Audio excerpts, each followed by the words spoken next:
World Cup 2018, England ace Danny Rose bans family from going to Russia amid racism fears. Danny Rose has banned his family from traveling to the World Cup amid fears of racist attacks in Russia. The England and Tottenham ace admits he can't guarantee their safety at the tournament and has told them not to travel. Rose has taken the drastic step after revealing how his mum Angela was racially abused in her hometown of Doncaster.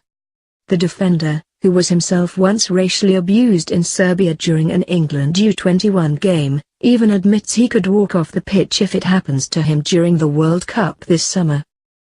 The 27-year-old said, "We've had a group discussion about what we might do a few days ago and whether we would support each other. Personally, if it happened to me at club level, I would walk off the pitch and I'd retaliate. But doing that on the world stage, where it could cost us 3 points, going through to the next round is so important. Even though it's not right, you shouldn't have to think about these things. If it happens, I will go to Harry Kane as captain first and he will deal it. But it's sad that we are going into a World Cup in 2018 and I'm having to field this question. Obviously I hope nothing like that will happen out there, but I've had to tell the family I don't want them coming out to Russia because I'm worried about their safety. That's going to affect my preparation for games if I'm worrying about them, and that's such a sad state of affairs."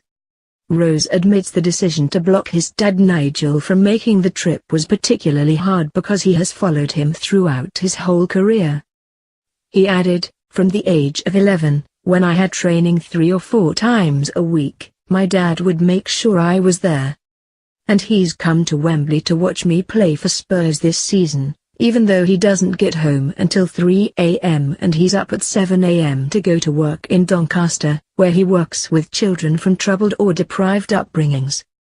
He's followed me all over my career, and I had to tell him last week I didn't want him to come to Russia. I could tell he was really upset. That's my decision, but knowing him he'll probably turn up and not tell me."